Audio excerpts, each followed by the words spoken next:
ಕೈ ಬಿಡೇನು, ಕೈ ಬಿಡೇನು, ಆ ಮಾತು ಹೇಳಿದ ತಾ ಹೇಳಿದ ನಲ್ಲವೇ. ನಾ ಕೈ ಬಿಡೇನು,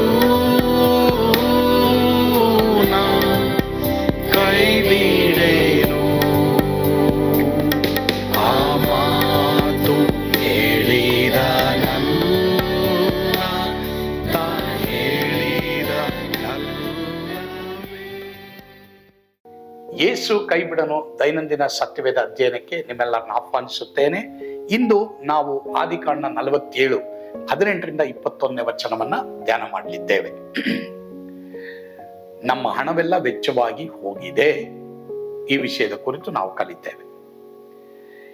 ಆ ವರ್ಷ ಕಳೆದ ನಂತರ ಅವರು 2ನೇ ವರ್ಷದಲ್ಲಿ ಅವನ ಬಳಿಗೆ ಬಂದು, ನಮ್ಮ ಹಣವೆಲ್ಲ ವೆಚ್ಚವಾಗಿ ಹೋಗಿದೆ, ನಮ್ಮ ಕುರಿದನಗಳು ಸ್ವಾಮಿಯ ವಶವಾದವು, ಹೀಗಿರುವುದರಿಂದ ನಮ್ಮ ಭೂಮಿಯ ನಮ್ಮ ದೇಹಗಳು ಹೊರತು ಬೇರೆ ಇನ್ನೇನು ಉಳಿದಿಲ್ಲವೆಂದು ನಮ್ಮ ಸ್ವಾಮಿಗೆ ಮರೆಮಾಚದೆ ತಿಳಿಸಬೇಕಾಯಿತು. ನಿನ್ನ ಕಣ್ಣೆದುರಿಗೆ ನಾವು ಏಕೆ ಸಾಯಬೇಕು? ನಮ್ಮ ಭೂಮಿ ಯಾಕೆ ಹಾಳಾಗಬೇಕು? ನಮ್ಮನ್ನು ನಮ್ಮ ಭೂಮಿಯನ್ನು ತೆಗೆದುಕೊಂಡು ಧಾನ್ಯವನ್ನು ಕೊಡು. ನಾವು ನಮ್ಮ ಭೂಮಿಯನ್ನು ಫರೋಹನಿಗೆ ಕೊಟ್ಟು ಬಿಟ್ಟು ಅವನಿಗೆ ಗುಲಾಮರಾಗಬೇಕು. ನಾವು ಸಾಯದೆ ಬದುಕಬೇಕಾದರೆ ಮತ್ತು ಭೂಮಿಯ ಹಾಳು ಬೀಳಬಾರದಿದ್ದರೆ ನೀನು ಬೀಜವನ್ನು ಕೊಡಬೇಕೆಂದು ಹೇಳಲು, ಯೋಸೇಫನ ಐಗುಪ್ತ ದೇಶದ ಎಲ್ಲಾ ಸಾಗುವಳಿಯ ಭೂಮಿಯನ್ನು ಫರೋಹನಿಗೋಸ್ಕರ ಕೊಂಡುಕೊಂಡನು.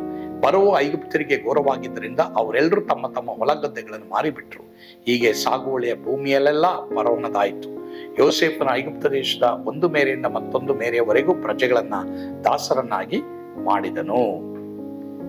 ಈಗ ಇಲ್ಲಿ ಜನ ಬರ್ತಾರೆ, ನಮ್ಮ ಹತ್ರ ಹಣ ಹೋಯ್ತು, ಈಗ ನಮ್ಮ ಹತ್ರ ಇರೋದು ಒಂದೇ ಒಂದು ಭೂಮಿ, ನಮ್ಮ ದೇಹ. ಆದ್ರೆ ಭೂಮಿನೂ ಹಾಳಾಗುತ್ತೆ, ದೇಹನೂ ಸಾವುಗೊಳಗಾಗುತ್ತೆ ಧಾನ್ಯ ಇಲ್ಲೇ ಹೋದ್ರೆ. ಅದರಿಂದ ಒಂದು ಕೆಲಸ ಮಾಡು, ನಮ್ಮ ಭೂಮಿಯನ್ನ ಫರೋಹನಿಗೆ ಕೊಟ್ಬಿಡ್ತೀವಿ. ಮಾತ್ರವಲ್ಲದೆ ಆಗ ಫರೋಹ ಏನ್ ಮಾಡ್ತಾನೆ, ಫರೋಹನ ಸರ್ಕಾರ ಆ ಭೂಮಿಯನ್ನ ಫಲವತ್ತಾಗಿನೇ ಇಡ್ತಾರೆ. ಎರಡನೇದಾಗಿ ನಾವು ಫರೋಹನ ಗುಲಾಮರಾಗಿದ್ದು ನಾವೇನ್ ಮಾಡ್ತೀವಿ,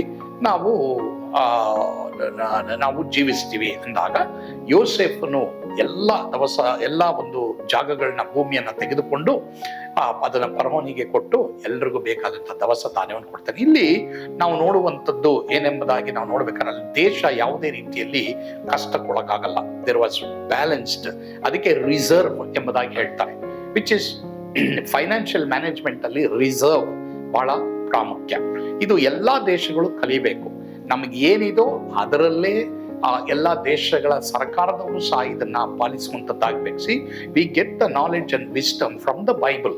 ಇವತ್ತು ಗೌರ್ಮೆಂಟ್ಗೆ ಬೇಕಾದಂತ ಒಂದು ಜ್ಞಾನ ಮಾತ್ರವಲ್ಲದೆ ಒಂದು ದೇಶವನ್ನ ಮಂತ್ರಿಗಳು ಯಾವ ರೀತಿ ನಡೆಸಬೇಕೆಂಬಂತ ಜ್ಞಾನ, ಒಂದು ಸ್ಟೇಟ್ ಅನ್ನ ಮಂತ್ರಿಗಳು ಯಾವ ರೀತಿ ನಡೆಸಬೇಕಂತ ಜ್ಞಾನ, ಒಂದು ಪಂಚಾಯಿತಿ ಒಂದು ಜುರಿಡಿಕ್ಷನ್ ಅಲ್ಲಿ ಬರುವಂತ ಹಳ್ಳಿಗಳನ್ನ ಪಂಚಾಯಿತಿಯ ಚೇರ್ಮನ್ ಸದಸ್ಯರು ಯಾವ ರೀತಿ ನಡೆಸಬೇಕೆಂಬಂತ ಒಂದು ಜ್ಞಾನ, ಮಾತ್ರವಲ್ಲದೆ ರಾಷ್ಟ್ರಗಳು ಯಾವ ರೀತಿ ಸಾಲಕ್ಕೊಳಗಾಗದೇನೆ ಅವರು ಗುಲಾಮರಾಗಿರಬಾರದು ಅನ್ನೋದಕ್ಕೆ ಜ್ಞಾನ ನಮ್ಗೆಲ್ಲವೂ ಸತ್ಯವೇದದಿಂದ ಬರುವಂತದ್ದಾಗಿದೆ. So government, governing body, governance ಮಾತ್ರವಲ್ಲದೆ ಕುಟುಂಬ ಯಾವ ರೀತಿ ನಡಿಬೇಕು ಅನ್ನೋ ಪ್ರತಿಯೊಂದು ಕಾರ್ಯಗಳು, ಒಂದು ಸೇವೆ ಯಾವ ರೀತಿ ನಡಿಬೇಕಂತ ಪ್ರತ್ಯೇಕಿರೋದನ್ನೇ ಕೊಡ್ತಾರೆ.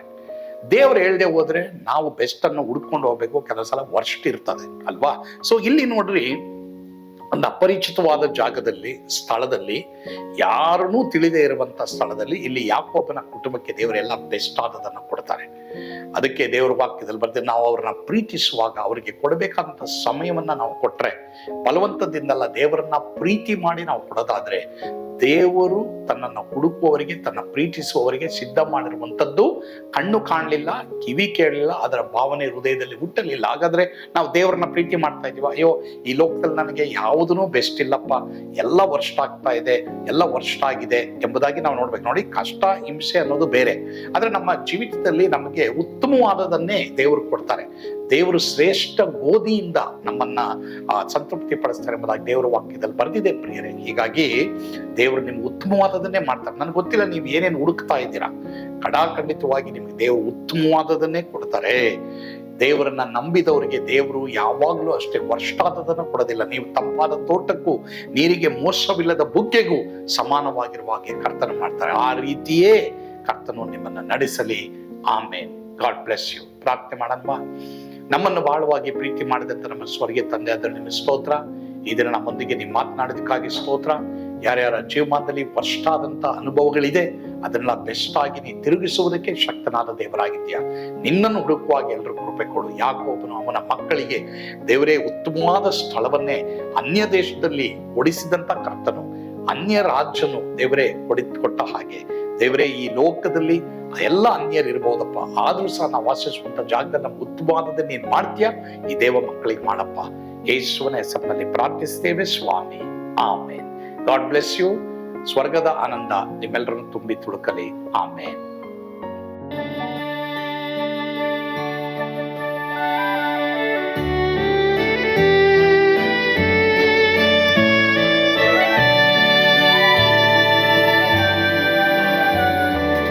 ಓ ಎಂತ ಅದ್ಭುತವಾದ ದಿನ, ನಾನೆಂದಿಗೂ ಮರೆಯೇನು. ಪಾಪಂಧಕಾರದೊಳ್ ಅಲೆದೇನ, ರಕ್ಷಕನ ಕಂಡೇನು. ಕೋಮಲ ಕರುಣೆಯುಳ್ಳ ಯೇಸು ಎನ್ ಕೊರತೆ ನೀಗಿದ. ಕತ್ತಲೆ ಹೋಯಿತು, ಜ್ಯೋತಿಯು ಮೂಡಿತು, ನಾನೀಗ ಧನ್ಯನಾದೆ. ಸ್ವರ್ಗದ ನಂದ ಎನ್ನಾತ್ಮ ತುಂಬಿತು, ಶಿಲುಬೆನಾಗ ಎನ್ ಸ್ವಸ್ಥಗೈದನು. ಎನ್ ಪಾಪ ತೋಳೆದ, ಈರುಳ ದಿನಕ್ಕೆ ತಿರುಗಿದ. ಸ್ವರ್ಗದ ನಂದ ಎನ್ನಾತ್ಮ ತುಂಬಿತು.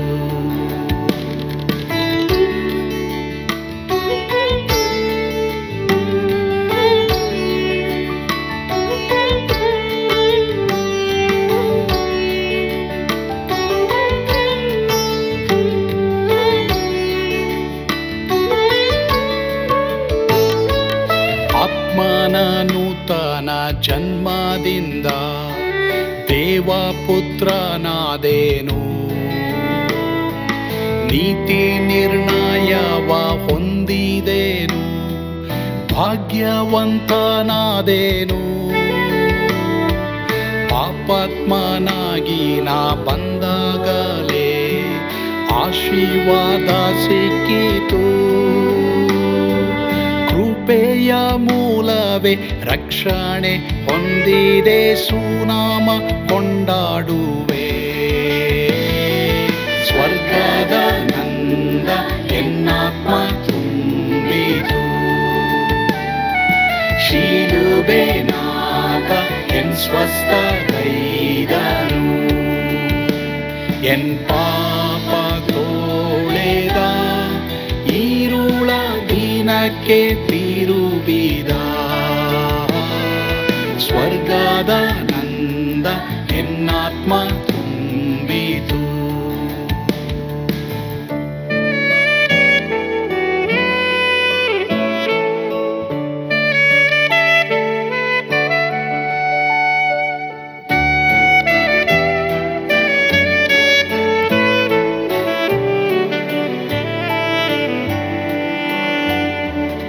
ಅನಂತ ನಿರೀಕ್ಷೆ ಏನಾಗಿದೆ, ಕಾಲವು ತೀರಲಾಗಿ. ಸ್ವರ್ಗದ ಭವ್ಯ ಬಿಡಾರದಲ್ಲಿ ನಿತ್ಯವಾಗಿ ಇರುವೆ. ಶಿಲುಬೆ ನನಗೆ ಆಶ್ರಯವೇ, ನಂಬಿಕೆಗಾಧಾರವೇ. ನಿತ್ಯ ಐಶ್ವರ್ಯವ ದಿವ್ಯಾಶೀರ್ವಾದವ ಕರ್ತ ಇವನೇ ನಗೆ. ಸ್ವರ್ಗದ ನಂದ ಎನ್ನಾತ್ಮ ತುಂಬಿತು, ಶಿಲುಬೆನಾಗ ಎನ್ ಸ್ವಸ್ಥಗೈದನು. ಎನ್ ಪಾಪ ತೋಳೆದ ಈರುಳ ದಿನಕ್ಕೆ